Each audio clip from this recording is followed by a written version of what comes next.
Բարև ձեզ, Ամեկ Պլյուսի եթերում հարցազրույցն է եւ այսօր մեր տաղավարում է Ժառանգություն կուսակցության նախագահ Ռաֆի Հովհաննիսյանը։ Բարև ձեզ, պարոն Հովհաննիսյան, շնորհակալություն մեր տաղավար գալու համար։ Կարոտել է Ամեկ Պլյուսը շնորհակալություն հրավերի համար, իսկ առայժմ ոչ թե նախագահ, այլ վարչության անդամ։ Վարչության անդամ։ Իսկ ով է ձեր վարչության նախագահը։ Մանկավարժ Անդրանիկ Գրիգորյանը։ Անդրանիկ Գրիգորյանը, շատ լավ։ Դուք ժամանակ առ ժամանակ, թեև դուք հիմնել եք Ժառանգություն կուսակցությունը, բայց ժամանակ առ ժամանակ ղեկավարի պոստը պատվիրակում եք կամ ընտրվում է սերույթին ձեր ուղղորդմամբ տարբեր ձեր կուսակցության անդամներին։ Եղել են նաև այն ժամանակ, երբ որ ազգային ժողովում եք դուք ներկայացված, հիշում եմ, դա ինչ որ ձեր կողմից դա մեթոդապանություն է, այո, դա պետական կառավարման մեր մանրագետն է, որ միշտ չէ որ աշխատում է հայաստանյան պայմաններում, բայց իմ կյանքի օրերին եղել են 5 նախագահ եւ դե մենք ավելի ուժեղ ենք դրա համար սկզբունքի մեջ, բայց կորցրել ենք, որտեղ ես նաեւ միշտ չէ որ եղել եմ, ասենք, առաջի գծում, իսկ եթե դուք բնտում եք որ իմ ուղղորդմամբ են բերվել այդ նախագահները, դա ընդունում եմ ձեր առաջարկը, բայց չէ, մեզ մոտ կան ընտրություններ. Եվ միշտ չէ, բայց պատահում է 50-50, որ ես փոքրամասնության մեջ եմ գտնվում։ Անկամ, այսինքն դժգոհ են լինում ձեզանից, որ փոքրամասնության մեջ եք։ Ես եմ փոքրամասնության մեջ, բայց ես դուրը չեմ շրխկացում, դուրս չեմ գալիս նեղացած, իսկ ուրիշները, ովքեր անհատականություններ են, ունեն սեփական ինքնասիրություն եւ ուզում են իրենց աբական կառուցել տարբեր կերպ, իրենք երբ որ իրենք գտնվում են փոքրամասնության մեջ, չեն կարող դանել։ Ես հավատում եմ հավաքական պատասխանատվությանը եւ կարծում եմ այսօր մեր խնդիրների լուծումը ընդրական, ոչ ընդրական պետական կառավարման հավաքական պատասխանատվության մեջ է։ Թող անհատները թռնեն, թող աստղ դառնան, ամեն մեկը իր միջավայրում եւ իր ասպարեզում, բայց մեզ մոտ այնինչ որ բագասել է մեզ, բացել է հավաքական պատասխանատվությունը եւ հուսով եմ որ այս անգամ մենք կգտնենք այդ լուծումը։ Բայց միևնույն է, մի հատ ուղղակի ռեպլիկա, այսպես ասած, ու անցնենք մեր բուն հարցի, միևնույն է Ժառանգության նախագահ, որպես այդպեսին ղեկավար դուք եք ընկալվում, ով էլ որ լինի վարչության նախագահը։ Դուք որ ինձ այդպես ներկայացրիք, ընկալում երևի դա է, թեև եթե մեր գայք մտնեք, կտեսնեք այլ իրականություն։ Ընդհանրապես կայքում։ Լավ, պարոն Հովհաննիսյան, դուք հայտարարություն Ժառանգություն կուսակցությունը դուք հայտարարություն տարածեցիք, որ այս խորհրդարանական ընտրություններին դուք պաշտպանելու եք Ռուսաստանահայ գործարար կամ Ռուսաստանը թեև արդեն երկար ժամանակ է Հայաստանում բնակվում, կալանավայրում կամ իր տանը փակված։ Նաև Հայաստանի Հանրապետության քաղաքացի։ Սամվել Կարապետյանի հիմնադրած Ուժեղ Հայաստան կուսակցությանը։ Նրան պաշտպանում են նաև այլ կուսակցություններ, բայց նրանք միացան եւ ցուցակում տեղ ունեցան իրենց անդամների համար։ Դուք ինչու չմիացաք եւ ընդամենը հայտարարությամբ բավարարվեցիք։ Դե Ժառանգությունը իր նախընտրության, իր սկզբունքի եւ իր հետագծի համապատասխան ջանք չխնայեց, որ մենք ունենայինք մեծ կոնսոլիդացիոն լուծում, որը պիտի լիներ մեծ դաշինք, եւ դրա համար մենք աշխատեցինք տարբեր ուժերի հետ, նաեւ պարոն Կարապետյանի ներկայացուցիչների հետ, որ լիներ մեծ միացյալ ուժ, որտեղ Ժառանգությունը ֆորմալ մաս կգազմեր, եւ մենք հաջողության հաղթանակի մեր բանաձևը առաջարկեցինք, թե արժեքային, թե ծրագրային, թե նաև կադրային եւ այդ քննարկումների այսպես արդյունքում կամ ավարտին ընդհանուր հայտարար չեղավ։ Դա արդեն բարոն Կարապետյանի ներկայացուցիչները դուք եք եղել առաջարկող։ Գուցե ասա երկար ժամանակ գար համաձայնություն, որ այդպես պետք է լիներ, իսկ թե ինչ պատճառներով երևի դարբեր չափումներով իրենց միտքը փոխեցին, որոշեցին գնալ ավելի փոքր տեխնիկական դաշինքով եւ բարոն Կարապետյանի շուրջ հավաքված համազգային հերանեկար ունեցող շարժումը դարձավ գուսակցականացված եւ դրա համար Ժառանգությունը դեմ հանդիման գալով շատ գոշտ իրականությանը, նաեւ այդ հարցին, որ մեզ մոտ քվեների փոշիացում կարող է գնալ եւ այլն, էլի քննարկման արդյունքում, քվեարկության արդյունքում, որտեղ կար մեծամասնություն, փոքրամասնություն, տարբեր արագություններ, որոշեց զորակցել Հայաստանի աբակայի հանուն, ուրեմն բարոն Կարապետյանի շուրջ հավաքված այդ շարժմանը։ Ապակային եւ պարոն Կարապետյանին կանադառնանք դեռ պարոն Հովհաննիսյան։ Տեսեք, միայն դուք չէիք այդ ուժեղ Հայաստանի կամ Սամվել Կարապետյանի հետ քննարկումների մեջ ամիսներ շարունակ։ Այդ հայաստանյան կուսակցություններից ՀԱԿ-ներ, Լուսավոր Հայաստան, այլ կուսակցություններ եւս կային, որոնց դեպքում նորից այդ կոնսոլիդացիան չստացվեց։ Ինչն էր խնդիրը ըստ ձեզ։ Ամեն մի կուսակցություն ինչ որ մի առաջարկություն կամ պահանջ, չասեմ, հավանաբար առաջարկություններ ներկայացնում, որը դուր չէր գալիս կամ ընդունելի չէր այդ ուժի կողմից։ Հիմնական ինչ տարաձայնություններ կային, որ ամեն դեպքում Ես կարծում եմ, որ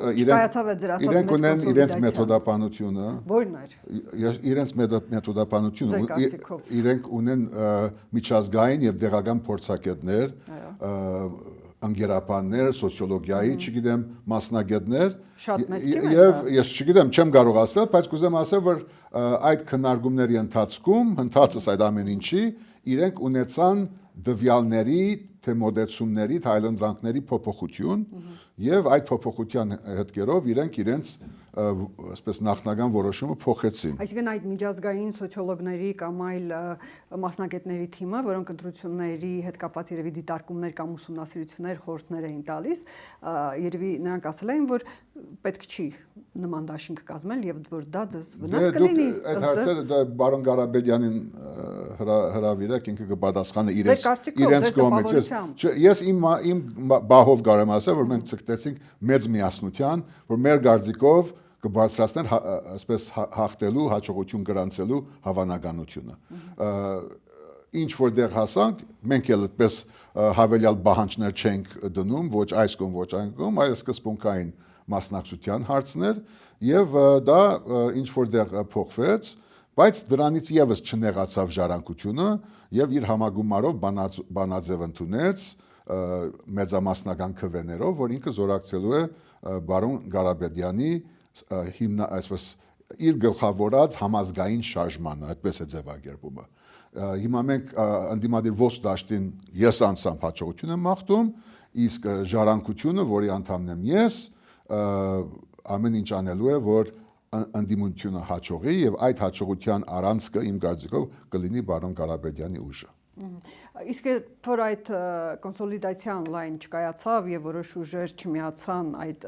ընդհանրապես ընդդիմադիր մեծ կոնսոլիդացիա տեղի չունեցավ։ Դրանից բացի այլ ուժեր կային, որ բոլորին էին կոչանում համախմբվել Ռոբերտ Քոչարյանին, Սամվել Կարապետյանին, Հանրապետական կուսակցությունում, բոլորին, այդ թվում նաեւ ձեզ։ Կարծում եք ընտրություններում ընդդիմության դիրքը ավելի թուլացավ։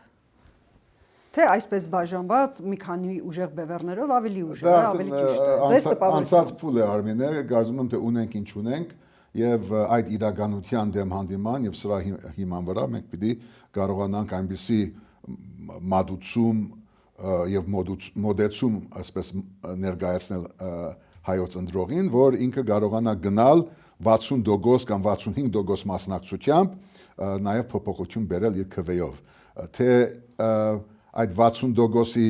51%-ը ինչ որ մի ուժի գտա իր քվեն թե չէ, չեմ կարող ասել։ Իհարկե պետք է պատրաստվենք այդ դիպաշարի, որ ընտրություններից հետո 2 կամ 3 ուժեր իմիգան եւ կոալիցիոն այսպես հանգուցալուծում տալ այս իրավիճակին։ Ինչպես Գյումրու, ինչպես որ ողջ աշխարհում լինել։ Կարծում եք ընդդիմադիր ուժերը կկարողանան այնպիսի կշիռ ունենալ ազգային ժողովում, որ կոալիցիա կազմեն եւ իշխանության գան։ Պետք է որ ունենան, հիմա որ ես ամիջական մասնագիծ չեմ, ես ինձ արդեն շրջահայաց եմ խոսում ընթան որոշ բացառություններով ընդհանուր առմամբ, հիմա առավել եւս բահը չէ, որ ես ասպես ամիջապես չմասնակցելով ես ինչ որ սխալների կամ դիտողությունների բահով այսպես գույներով խոսեմ, իհարկե պետք է սխալները, թերացումները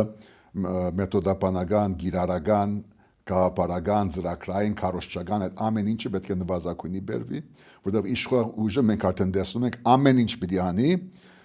իր դիրույթում եւ նաեւ օրենքից դուրս, իր ռեսուրսով, իր լծակներով, իր ամեն ինչով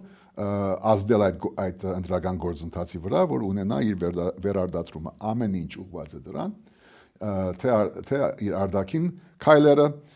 իր դիրքորոշումները ազգային, հայ-թուրքական, Արցախի հարցում եւ նաեւ ներսում թե ինչ է անում իր մրցակիցների նկատմամբ։ Ինչ է անում։ Դուք ասում եք կներեք, մենք հիշում ենք ամեն ինչ ասելով, մենք հիշում ենք ձեր հետ միասին իհարկե այնպիսի ընտրություններ, որի արդյունքում տեղի ունեցավ մարտի 1-ը, որի արդյունքում դրանից առաջ տեղի ունեցան այլ բաներ, ամեն ինչ ասելով ես հիշում եմ այդ ընտրությունները, որոնք այսօր ինչ են քննարկում, եթե քննարկում ենք այդ ընտրությունները, սիրով շատ գոշտ եւ խիստ քննադատական պատասխան կտամ, այո, իհարկե թե ընտրությունների վարկը, թե շեղումները, թե օրինազանցությունը, մարդու իրավունքների ոտնահարումը եւ այլն, եւ նաեւ մասնակցեցիք եւ կարծիքար դուք համոզված եք շատերն նաեւ ձեր նման որ դուք հաղթել եք, բայց Սերժ Սարգսյանը դարձավ։ Դե կուզեմ ասի, եթե այդ ամբողջ հետաքրքիրը չլիներ, կարող այստեղ չհասնենք, կարող 13 թվականին, եթե արդարության հիման վրա համազգային լուծում կտած լինեինք, այսօրվա վիճակը չէր լինի, բայց այդ ամեն ինչը չի արդարացնում եւ չի բացատրում այսօրվա վիճակը։ Իհարկե լավ կլիներ, որ այս բարի pedagogan ավանդույթները 30 տարի մենք ունենայինք եւ այն ինչ որ այսօր տեսնենք մեզ համար զարմացնող ինչ որ դարերևույթ լիներ, բայց ոչ, այլևս չի զարմացնում, մենք տեսել ենք այս ընթացքը մինչեւ հիմա, բայց օգտագործել անցյալը այսօրը արդարացնելու համար սխալ է, օրենք են փոխում ընտրությունների նախորդին, administrative resource այս կողմ այն կողմ,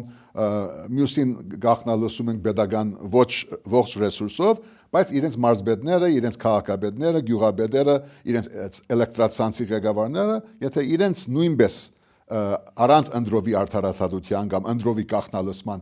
հետևեին, իրենք պիտի տեսնեին, որ այն ինչ որ իրենք գրանցում են, չգիտեմ, սուդ է, ճիշտ է, մոնտաժված է թե ոչ, բայց սա համադարած իրականություն է Հայաստանի Հանրապետությունում։ Դրա հիմքերը եղել են անցյալում, զարգացել են, խորացել են, բայց այդ կարմիր գծերը, որ մենք ունենք նաև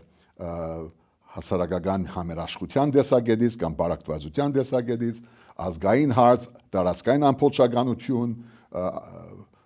հայրենազրկում Արցախյան ճակատում, գուզեմ ասել, դրանք աննախադեպ են եւ ինչ որ բան պետք է փոխվի, վիճակ պետք է փոխվի եւ եթե այդ ձևակերպումը բանջում է, որ մենք ասենք իշխանություն անպայման պիտի փոխվի վերից վար, դա նշանակում է ինքնստինքյան, որ ընդդիմությունը հետը պետք է փոխվի, պետք է նոր հարթություն բերել եւ շատ դժվար է, երբ որ 30 տարի նախորդող այսպես մեր հետաքիցը բերել նրան, որ ով ուզում է կարող է մեղադրել այս կամ այն նախկին իշխանավորին եւ դեղին քննադատել, բայց այս իշխանությունը դա օգտագործում է իր սեփական պատասխանատվությունից խուսափելու, փախչելու համար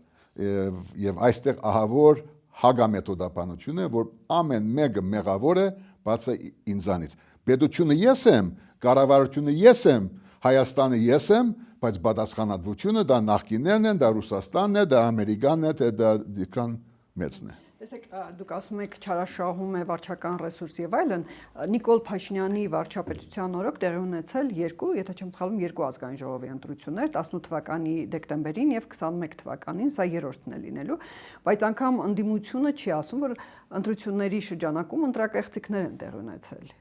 Չէ, ինչին մենք նախորդ շրջաներում Ես կարող եմ ասել, որ վերջին ընտրություններից այս կողմ Ժառանգություն անցյալ անգամ մասնակցեց, համարելով, որ անցած ընտրությունները ընտրահանթես էին, իրական երկընտրանք չկար այդտեղ, եւ ուղղակի աշխատեց երկարացկելու գործող իշխանությունը։ Ինչ ասեմ, այն լեգիտիմությունը ընդրական, որ կարող է եւ գար 21 թվականին արդեն չկա։ Իրենք կորցրել են ցանկացած օրինագարկություն, երթմնադրուժեն, ինչ ուխտ են վերցրել սահմանադրական, ժողովրդի արչև, խոստումներ, հանձնարարություններ, ներքին, արտաքին սահմանադրություն, անկախության հռչակագիր, տարածքային ամբողջականություն, 4000 կամ 5000 ոսկե զինվորներ, գուցե այդ ամեն ինչը բերել է նրան, որ ըստ էության էական ոչ լեգիտիմության մեջ են իրենք։ Հիմա իրենք փորձում են ընտրությունների միջոցով վերականգնել այդ լեգիտիմությունը, հետ վերցնել եւ խնդիրը այն է, թե արդյոք նրանք, ովքեր իրենց դեմը կանգնած են, որպես ժողովրդի պատվիրակներ, պիտի կարողանան մեծամասնություն վաստակել, որ կարողանանք այս վիճակը փոխել։ Վերադառնալով նորից ձեր քայլին, որ սատարում եք Սամվել Կարապետյանի գլխավորած ուժին, ինչու հենց նրան պարոն Հովհաննիսյան, հատկապես որ նրա դեպքում կարծիք կա ու դա տրամաբանական է, որ Ռուսաստանի ազդեցությունը կրող ուժ է եւ քաղաքական գործիչ է այն դեպքում, երբ որ ժառանգությունը նախկինում հայտնի էր մեզ բոլորից, որ արևմտամետ ուղղվածություն կամ արևմտյան արժանինքներին դավանող ուժ էր։ Հիմա չգիտեմ, ձեր մոտ ինչ որ բան է փոխվել այդ կողմնորոշման առումով։ Գիտեք ինչ, ներկայությամբ Հայաստանի Հանրապետության քաղաքացին ուզում է նաև մասնակիցներ քաղաքական գործընթացներին, սահմանադրությունը եւ համապատասխան օրենքը թույլ չեն տալիս, որ ինքը որպես տեխնազու մասնակցի, եւ ուրեմն ինքը ստեղծելով ուժ կամ հիմնադրելով ուժ, այսպես իր մասնակցությունը բերում է այն հույսով, որ որոշ փոփոխություններից հետո նաև իր վարչապետի տեխնազությունը կլինի։ Այն մարդը ծնվել է Հայաստանում, որքան գիտեմ, աշխատել է արտասահմանում։ Ես ծնվել եմ արտասահմանում եւ արդեն գրեթե 40 տարի առաջ վերադարձա։ 2000 թե 2001 թվականին ի վերջո ստացակ քաղաքացիություն։ Այո, կուզեմ ասել, հիմա 25 տարի առաջ, կուզեմ ասել, ես եւս ուրիշ տեղ եմ ծնվել եւ մեծացել, բայց այդ քաղաքացիությունը ինքնստինքյան չի նշանակում, որ նվազ հայ է կամ նվազ հայաստանցի է կամ ինչ որ ազդեցության տակ է։ Քանի որ ինքը ունի։ Բայց կարող է նաեւ նշանակել։ Այո, բայց հատկապես որ խոշոր բիզնեսմեն ես եւ այդ երկրում ունես։ Գիտեք ինչ, կան լեցուն Հայաստանի Հանրապետության զուտ Հայաստանի քաղաքացիներ, ովքեր այնքան էլ Հայաստանի շահերով եւ իրավունքներով չեն առաջնորդվել, այո։ Կուզեմ ասել, որ դա երաշխիք չէ, բայց իմ ասածը այն է։ Ես ժառանգության զորակցումը այդ շարժմանը հիմնված է որոշ դրույթների վրա, եւ դրույթներից մեկը ոչ միայն ինքնիշխանություն, ազգային շահ, իրավունքի իշխանություն եւ այլն, այլ այն, որ Հայաստանի քաղաքականությունը պետք է լինի հայաստանագենտրոն, ոչ թե հայամետ, ոչ թե, չգիտեմ, արևմտամետ, ռուսամետ, հայաստանագենտրոն։ Մինչեւ հիմա ցավոք սրտի մենք չենք իրացրել այդ հրամայականը։ Եվ դրա համար ես կարծում եմ, թե ժառանգությունը զորակցելով այդ ուղղությունը, մասնակցելով իր գառույցներով եւ այլն, պիտի հետևի, որ այն ինչ որ ծնվի այս շարժումից, բահի իր հայաստանագենտրոնությունը եւ դա նշանակում է, որ գերագա է Հայաստանի Հանրապետության եւ հայ ժողովրդի շահը, այդ շահը պետք է հիմնված լինի իրավունքի վրա, այս վերջի շրջանի մենք զիջել ենք, միայն զիջել ենք, հանձնել ենք այդ իրավունքը, նաեւ այդ իրավունքի գոյության իրավունքը մենք զիջել ենք, չենք հետապնդում ոչ մեկը pedagogan այրերից կամ չգիտեմ ղեկավար կազմից, չեմ ուզում ասել էլիտա, ուզում ոչ մեկը չի խոսում Հայաստանի շահից, հայ մարդու շահից, մեր քաղաքաբանդարգյանների մասին Բաքվում, նորերը ստեղծում են Երևանում, կուզեմ ասել, որ այն վիճակն է, որ պետք է փոփոխություն լինի։ Այո, ցանկացած հաղթող նոր ուժ պետք է ենթարկվի հագագշիրների, համագշիրների, ժողովրդական, հասարակական, հանրային, քաղաքական վերահսկողության։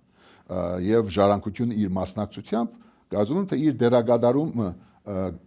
գիրացնի, նաև այդ վերահսկողությունը կատարելով, որ այլևս երբեք մենք չընկնենք այս արհեստական վտանգավոր դվայդանքների մեջ, որ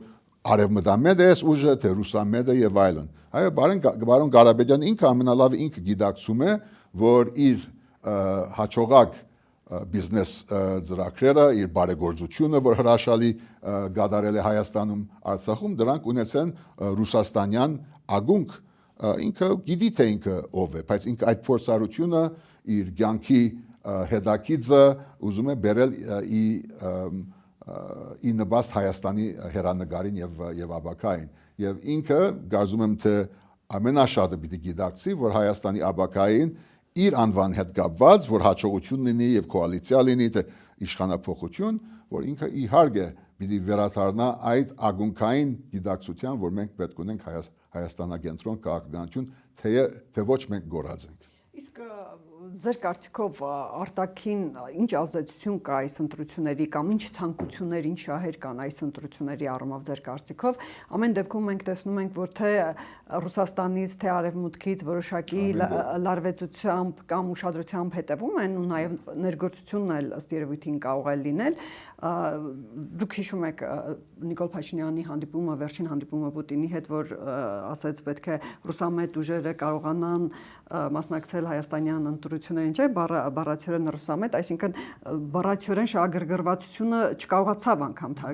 թաքցնել։ Ինչ նշանակություն ունեն այդ առումով այս ընտրությունները։ Լավ հարց Արմինե, բայց ամբողջական լինելու համար բարձր որ դու բոլորի օրինակները չես կարող դա մեկը պիտի ընտրես, բայց կուզեմ ասել Ամերիկայի փոխնախագահի օրինակը գա, Թուրքիայի, Ադրբեջանի ղեկավարների օրինակները կան առաջի հերթին։ Թուրքիային բոլորովին այլեր ուղղակի մի փոքր ձևակերպումը հայաստանյան ընդդիմությունը փոխեց։ Նա ասաց մենք աջակցում ենք զարգացումներին, չասեց աջակցում ենք հիմա նույնը կարող ասել Ալիևի դիկտատոր Ալիևի մասին։ Չեք կարող ասել, որովհետև ուղիղ միջամտություն է, ակնկալիք է եւ սինխրոնիզացիա է այնտեղ գնում, իսկ եւ ձեր օրինակին վերադառնալով իհարկե Ռուսաստանը վերջի շրջանի իմ կարծիքով իր սահմանները անցել է այդ երկու խոսքը կամ չգիտեմ այդ զգուշացումը պիտի չլիներ ինչպես պիտի չներ Եվրոպայի կողմից միլիոնավոր դոլարների ուղղորդումը դեպի Հայաստանի կառավարություն, այսինքն որպես դեպի իշխող կուսակցություն, որ իբր թե այս հիբրիդային վտանգների դեմ բանան էին պաշտպան։ Գուզեմ ասել, եթե հիբրիդային վտանգ կա Ռուսաստանից եւ կա Եվրոպայից, առաջի հերթին կա Ադրբեջանից եւ միջնորդավորված Թուրքիայից, ակնհայտորեն Ամերիկայից, եթե ինքը ցանկանա, թեև Հունգարիայի իր այսպես վերջի զարգացումները շատ լավ չեն խոսում որ Օրբանը չընտրվեց։ Այո, գուզեմ ասել դա լավ չի խոսում, որ հիբրիդային կամ արտաքին միջամտությունը ցանկացած երկրներին գործերին կարող է լավ արդյունքի բերել այդ մարդկանց համար։ Կարող է հագարակը բերի, կարող է ռուսաստանյան խոսքը, կարող է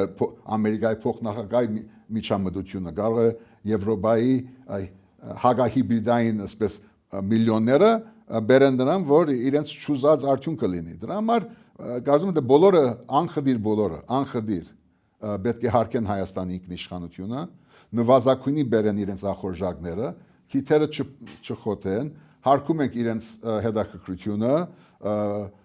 եւ եթե գա շահերի համընկնում, վաղը չէ մյուս օրը, իհարկե այդ հարաբերությունները շատ կարեւոր են լինելու ապակա Հայաստանի համար, բայց հիմա բոլոր անխդիր թող իրենց գործերով զբաղվին եւ թող հայաստանյան քաղաքական դերակատարները իշխանավոր առաջի հերթին, բայց նաեւ ընդդիմադիր ընդրովի չվերցնեն այս ամեն ինչ եւ միայն մեղին մեղադրեն։ Բոլորն են անում։ Բայց Ռուսաստանի ազդեցությունը կարծեք թե ավելի մեծ է։ Դուք հիշում եք 13 թվականի ընտրություններից հետո, որ հայտարարեցիք եւ գնացիք Ռուսաստան հանդիպելու Վլադիմիր Պուտինի հետ եւ հայ ժողովրդին իր հաղթանակի արդարությունը բերելու, չէ՞։ Ես չգնացի Ռուսաստան բարոն Պուտինին հանդիպելու եւ չհանդիպեցի։ Չէ, Պուտին ես չեմ կարող բացել, եթե հիշողությունս ինձ դավաճանում է, խնդրեմ ինձ գուղեք, բայց չեմ կարծում, որ որևէ ռուս պաշտոնյայի անուն դվեցի, բայց այո, այն ժամանակ աշխարհը, ոչ միայն Ռուսաստանը, արևմուտքը, բոլորն էլ հասկանալով, որ եղել էին սխալներ, համագարկային չգիտեմ առանցին վերծված անդրախախտում են, բոլորն էլ ճանաչեցին դե ֆակտո արդյունքները այդ ընտրություններին։ Դրա համար մենք բոլորն էլ ճանաչեցին։ Այո, գուզեմ ասել դրա համար այդ մեր փողոքի ակցիաները հացատուլ է, հրաբարակի վրա Hyde Park-ը եւ այլն, դրանք այն բանից հետո երբ որ մենք իմ մեղքով գավ իմ զանցանքով չկարողացանք բահել իրական քվեն։ Առաջի հերթին այդ օրը հայ ժողովուրդը գնաց եւ քվե գադարեց փոփոխության համար մի րոպե դե միջոցը չունեինք, փողը չունեինք, գամավորների ցանցը չունեինք, բյուջեն չունեինք, մի հատ Ռաֆիեր նորաստեղծ գուսակցությամբ իր որդին Գարինը, որ իր ընկերոջ հետ PR-ներ, քարոզչություններ անում։ Բավականին լավ էր այդ բարևելով դա մինչև հիմա ու բոլորը թուք մինչև Նիկոլ Փաշինյան հիմա կրկնում են ձեր այդ բարևելու այո միջոցառումը դա շատ բաներ առանց հղման եւ վերագրումի վերցվել են դարբեր մարդկանց կողմից, դա բնական է քաղաքականության մեջ, թե մեկ-մեկ գիրարվել է իջարս, ոչ թե լավ իմաստով, բայց դա ես չեմ այստեղ դատավորը։ Կուզեմ ասել, որ այնտեղ որքան հնարավոր է դարանք այդ պայքարը, մենք ունենք հանձնարարություն, որ ոչ մի գաթիլ արյուն, ոչ քաղաքացու, ոչ երիտասարդի, ակտիվիստի կամ ոստիգանի եւ կուզեմ ասել ի վերջո առանց քրիտիկական զանգվածի մենք պիտի որոշ հանգուցալուծում դայենք եւ դրանից հետո բարևի ընդրացուցակներ Երևանի քաղաքապետի ընտրություններին մտանք որպես ընդդիմություն եւ ինչպես նախազրույցի մեջ ասում էինք Արմինե, որ քաղաքականությունը ցանկը դա քարաթափման պես մի բան է, որ միշտ շարունակություն կա, միշտ դինամիկա կա, շարժընթաց կա։ Ես նախավերջին կամ նախավերջի քարն էի, հետո եկան քաղաքացիական շարժումները, հետո 18 թվականինը, որը շատերին թվաց, որ սա վերջի քարն էր, քարաթափմանը, հայ ազգային ոգու բորտկումներ, ժայթքումներ վերջապես մեր ժողովուրդը ունեցավ իր օրը, բայց ի վերջո տեսանք, որ դարիներ անց ոչ ներքին ճակատում, ոչ արտաքին ճակատում ոչ սկզբունքների, արժեքների, օրենքների, իրավունքի ոչ մի չափման մեջ մենք չկարողացանք բահել այդ բարձր ակնկալիքը, որ մենք ունենք 8 տարի առաջ։ Փոքր հարց էլ անցյալից ու անցնենք մեր ապագային, այսպես ասած, ամեն դեպքում երբ որ դու գնացիք Ռուսաստանում հետ հանդիպեցիք եւ ինչ խոսեցիք, դա ընտրական թեմաներով էր։ Չէ, ընտրական թեմա էր։ Ես ընտանիքից հետ գնացի մասնավոր այցելության, ոչ մի ռուս պաշտոնյա չհանդիպեցինք։ Շատ լավ։ Հիմա այս քաղաքականությունը, հատկապես արտաքին քաղաքականությունը, պարոն Հովհաննիսյան, ավելի ճիշտ չի ձեր կարծիքով, երբ որ Նիկոլ Փաշինյանն իշխանությունները հայտարարում են, որ մենք մեր արտաքին կապերը փորձում ենք դիվերսիֆիկացնել, ռազմավարական գործընկերություն ոչ միայն Ռուսաստանի հետ, այլ նաև Ամերիկայի հետ, պատրաստվում են Ֆրանսիայի հետ, Չինաստանի հետ, Իրանի հետ արդեն պատրաստվում են ստորագրել, բայց պատերազմը սկսվեց։ Չէ՞ կարծում, որ սա ավելի ճիշտ է, քան Ես վստահ եմ, որ դա ճիշտ ամփոփումն է ներկա, ասես շատ անգազմագերբ եւ ջղացիկ եւ դարերային քաղաքականության, որ ոչ մի դեղ չի դանելու։ Բադրանք է այսօր մտածել, որ այս քաղաքականությունը դիվերսիֆիկացիայի բազմազանացման անվան տակ դանելու է ինչ-որ Եվրոպա։ Այս ղեկավարմամբ Հայաստանի Հանրապետությունը երբեք չի դառնալու Եվրոպայի միության անդամ։ Ժառանգության վաղեմի սկզբունքը եղել է, որ մենք պիտի ձգտենք դրան, ձգտենք ժամանակի ընթացքում, որ մեր անվտանգությունը հիմնված լինի երկկողմանի հարաբերությունների համաշխարհային ցանցի կայացման վրա, որտեղ կա շահերի ընդհանրություն, որտեղ կա մեր իրավունքների հարգում, անհատական եւ հատկապես հավաքական, այնտեղ պետք է մենք աշխատենք։ Դա Չինաստանի օրինակ տվեցի, Պարսկաստան կա, Հնդկաստան կա, Ռուսաստան, Եվրոպա, Ամերիկա եւ այլն։ Եթե մենք կարողանանք այնտեղ հորիզոնական այդ կապերը ստեղծենք եւ ցանցային այդ անվտանգությունը իմի բերել, ես կարծում եմ, որ դա թիրախ է, դրան պետք է ցկտենք։ Բայց մենք ապրում ենք, աշխատում ենք, գործում ենք կոնկրետ իրականության մեջ եւ պետք է կոնֆլիկտի միջազգային համաշխարհային հագամարտության սպառնալիքը վտանգը նվազեցնենք մեր հողի վրա բազմաչարչար հիմա շատ խոցելի մեր հանրապետության մեջ եւ դրա համար իհարկե ցանկացած իշխանություն պետք է ցկտի բազմազանացման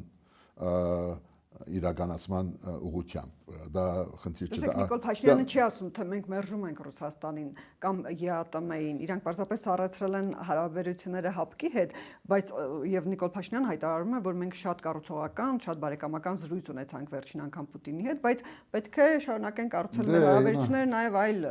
տերությունների հետ։ Միաժամանակ հանձնարարություններ, խոստումներ տալիս էր, որպես շատ լավ խաղացող ամենադարբեր մայրաքաղաքներում միաժամանակ եւ դա վտանգավոր է Հայաստանի համար։ Եվ հիմա այս առաջիկա ընտրությունը ներկայացնել, ինչպես իրենք փորձում են, աշխարհակաղակական երկընտրանքի ընտրություն։ Ես եմ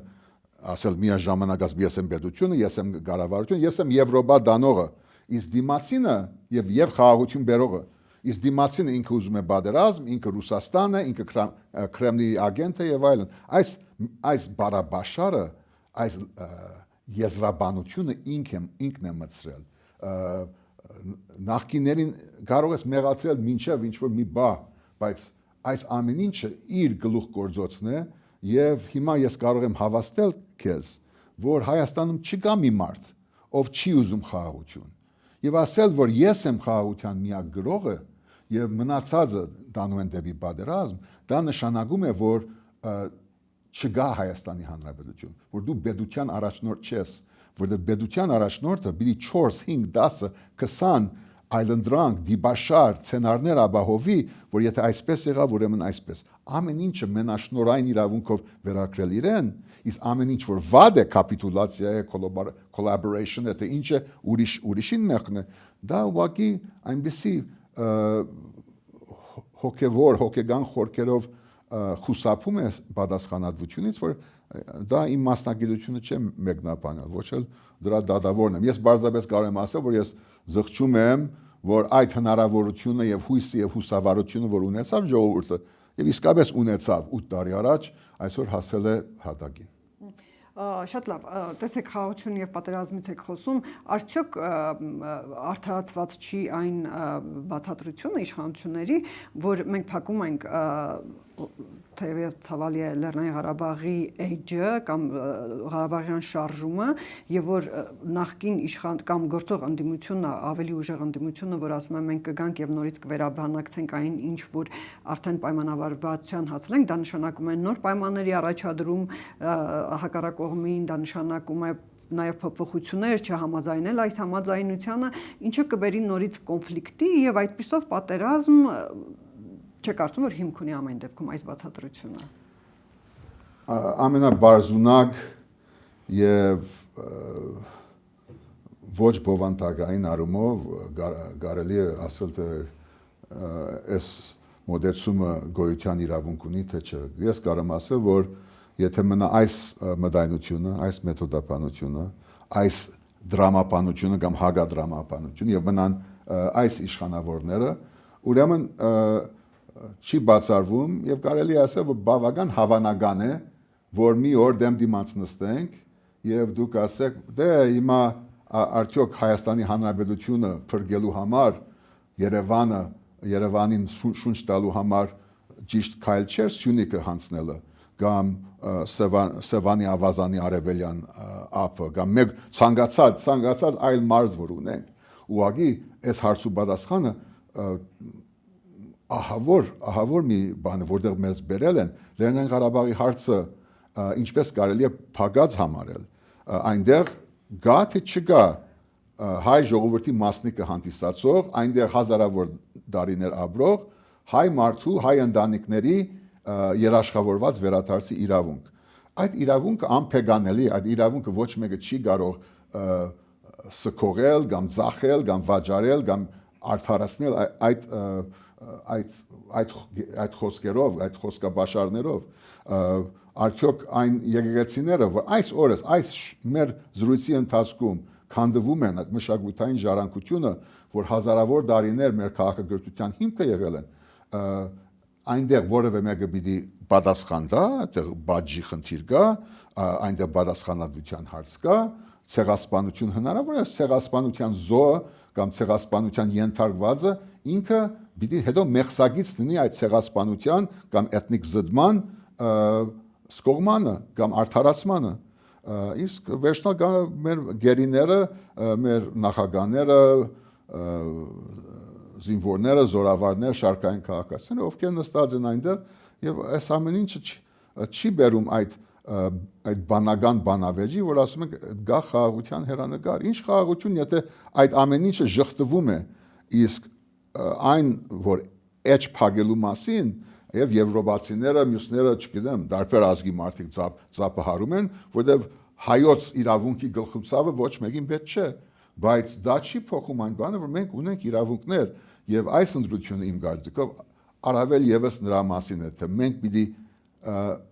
շատ բանական, ոչ էմոցիոնալ, իրադեսական դաշտում, բայց բոլոր դեպքերում մենք պիտի վերադիրանանք իրավունք ունենալու այդ հրամայականին, որ ցանկացած պետության, ցանկացած ազգի առանցքն է։ Մենք այո պետք է հասկանանք, որ իրավունքից ծնվում է նաև ուժ, ոչ միայն ուժը իրավունքից, այլ իրավունքից ուժ եւ մենք պիտի ունենանք մի իշխանություն, որը մենք պետք է հետևենք, մենք պետք է հավասարակշռենք, ամփոփչացնենք, հաշվետու բահենք եւ այլն, բայց որը հասկանում է, որ մենք եւս ունենք շահեր, մենք եւս ունենք իրավունքներ։ Ցեղասպանություն հիշեցիք, ես մեծ ցեղասպանության մասին հարցնեմ ձեզ, գործող իշխանությունները, նաև առաջին նախագահ Լևոն Տեր-Պետրոսյանը նույնպես իրենց քաղաքականության հիմնական առաջնային օրակարգերից չէին համարում ցեղասպանության համաշխարհային միջազգային ընդունումը, դուք նույնպես խնդիր ունեցաք ցեղասպանության հարցի հետ կապված, երբ որ արտգործնախարար էիք, այնուամենայնիվ չեք կարծում, որ ամեն դեպքում դա էլ որոշակի արդարացի գաղափար լինելու հիմքեր ունի, երբ որ հիմա իշխանությունները գնում են Թուրքիայի հետ հարաբերությունների։ Ես միշտ եղել եմ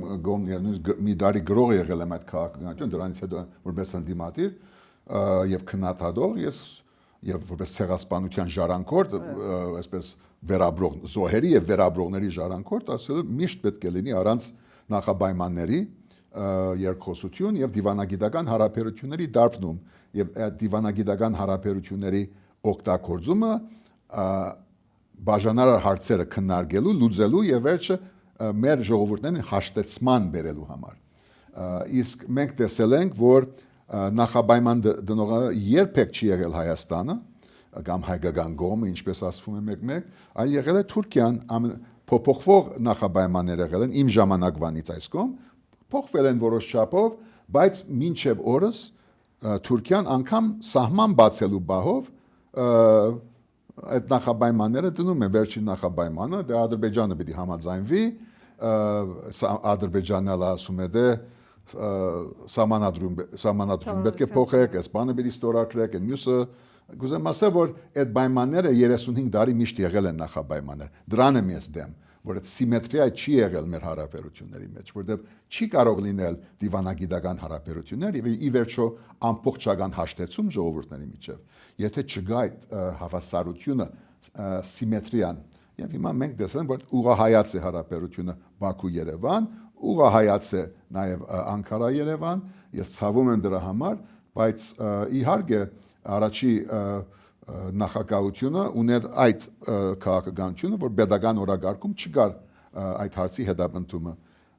Հաջորդող նախագահությունները մի քիչ խմբագրեցին այդ մոդեցումը, բայց գիրառման մեջ քիչ թե շատ նման էր, այսինքն նորից pedagogan ավականին գնում էր, հարկում էր հիշողության նկատմամբ, ինքնության նկատմամբ, մեր քաղաքագրթության նկատմամբ որևէ ոտնձգություն չկար, եւ ցավի սիրտ այն մարդիկ, ովքեր իշխանության եկան ոչ միայն ժողովրդավարության, այլ ազգային գուրծ ձեզելու չափ ազգային նարատիվների, խոսույթների, բանջների, ելույթների վրա իրենք այդ 180 աստիճանը դվեցին եւ մեծ դարան դեպի բարդություն եւ հիմա անգամ այդ բարդությունը արդարացին հետադարձ հայացքով, որ դա պետք էր Հայաստանի Հանրապետությունը փրկելու համար, առանց դրան մենք չենք ունենա ինքնիշխան Հայաստան, առանց Լեռնային Ղարաբաղի Հանրապետության Արցախի էջը փակելու չենք ունենա Հայաստան եւ ել չգրգնվեմ, որ մենք երբեք պիտի հասնենք այդ հաջորդ քայլին եւ ես ասում եմ, որ ագամա որպես դիդավորյան նպատակ, թե ուղղակի որպես առարգայական իրականություն մենք կգնանք, եթե այսպես շարունակվի, նրան, որ Հայաստանը առավել գրջատված կլինի, իր դարածքային ամբողջականությունը խոցված եւ մենք կլինենք մի քիչ Երևանի շուրջ կազմված նվազ անվտանգության մի փոքր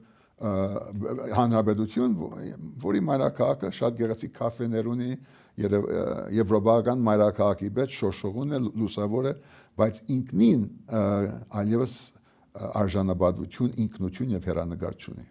Դուք չեք ընդունում, ես հասկացա, որ չեք ընդունում այդ սահմանադրական փոփոխությունների հատկապես այն գաղափարը, որ չպետք է անկախության հռչակագիրը նոր սահմանադրությունը հղում ունենա անկախության հռչակագրին։ Նիկոլ Փաշինյանն ասում է, որ դա Ադրբեջանի հետ կապ չունի եւ որ ինքը գտել է, տեսել է, ուսումնասիրել է, որ այն կոնֆլիկտածին լուծում է եւ մենք այդ կոնֆլիկտը մեր պետության տակից այտականը պետք է հանենք։ Չեք կարծում, որ ամեն դեպքում դա էլ ունի Առանց իրեն կոնկրետ մեկնաբանելու, որտեղ այլևս այդ բանով չեմ սպասում։ Դա հետին թվով արդարացում է, rationalization է եւ ադրբեջանցի դիկտատորի բռնաբեդի քարոզչության շարավիղն է։ Օրինակ ես մի բան հավելեմ, փորձագետները, այդ հարցի ուսումնասիրողները կամ ժամանակակիցները, դուք ըստ էության դուք նույնպես կարող եք հիշել 95 թվականին այդ սահմանադրության ընդունումը, որ ժամանակ էլ հռչակագրին հղումը տեղի ունեցավ, ասում են, որ Տեր-Պետրոսյանը նույնպես չէր ցանկանում, որ այդ հղումը լիներ եւ դա տեղի ունեցավ հիմնականում դաշնակցության ճնշման կամ ազդեցության ներքո եւ պետք չէր որ լիներ այդ հղումը իրականում։ Ես համարում եմ, որ ինքը մեր սահմանադրության անփոխարինելի, անկագդելի մասն է եւ ենթակա չէ փոփոխության։ Եվ նրանք ովքեր ուզում են փոխել, բերելով ամենադարբեր տեսակի արդարացումներ, բացատրություններ, հետին թվով, իրենք բարձրապես ուզում են բահել իրենց իշխանությունը, որտեղ որպես բարդված գոմ իրենք ուրիշ ջար չունեն, քան ենթագա մնալ հաղթող գոմին։ Եվ այդ հաղթող գոմը ունի բահանջներ, ակնկալիքներ, նամյոկներ, ակնարկներ եւ այլն եւ ինքը եւ այստեղ իրենք այսպես թե այնպես նախասել որ չէ, մենք չենք փոխելու, հետո փոխում ենք, հետո չենք փոխում օդարի բանջով, դա մեր ներքին բանջն է, կոնֆլիկտային է, չէ։ Կուզեմ ասել այդ խոսքագույդերը, այդ բարաբաշարները անվերջ են, հավերժ են եւ կարող ես ասել որ ես եմ փոխվել, ես 10 անգամ փոխվել եմ 10 տարվա մեջ, բայց դա pedagogan այրի, դա քաղաքական առաջնորդի, դա համազգային արժեքի արտահայտություն չէ։ Դու պիտի կարողանաս դեր լինել առաջերտին քո խոսքին, քո հանձնարարության եւ քո ժողովրդի իրավունքների ամենադժվարին եղանակում անգամ դու պիտի քո ժողովրդի պետության իրավունքը պաշտպանես։ Եվ դրա համար ես համարում եմ, որ այո, որ այնտեղ կա մագերեսային, ոչ թե մագերեսային, մեկնարկային պատճառաբանություն, արգումենտ, որ մեր սահմանադրությունները կամ սահմանադրական դարբերսպես հանգրվանները չեն ընդունվել ժողովրդի վստահությամբ, եղել են խախտումներ այդ հանրակրվեների օրը։ Եվ հիմա դա եւս որպես արդարացնող պատճառաբանություն կբերվի, վերջապես մենք պետք է ունենանք այն սահմանադրությունը, որ ժողովրդի վստահությունն է վայելում, որ ժողովուրդն է քվեարկել։ Բայց այո, դա ճիշտ է, բայց այդ այսպես թրիկ դարձած խոսքի դա պետք չէ ենթադրել, որ դրա համար մենք պետք է փոխենք անկախության հռչակագիրը, որ իմ կարծիքով Հայաստանի Հանրապետության հիմնասյուներից մեկն է։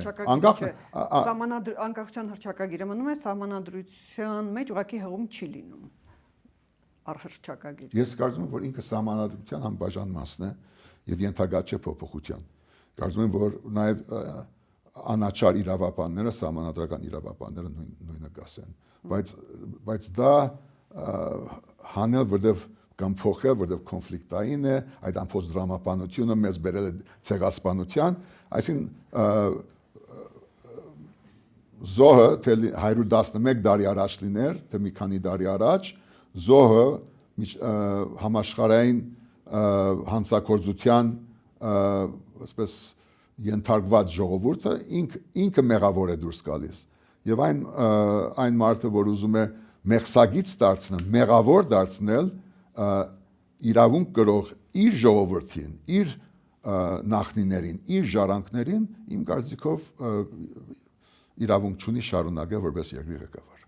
Շնորհակալություն, պարոն Հովհաննիսյան։ Շնորհակալություն, Ռավելյան։ Հիշեցնեմ, որ Ամեկ+-ի տաղավարում է Ժառանգություն կուսակցության անդամ, բայց հիմնադիր Ռաֆի Հովհաննիսյանը։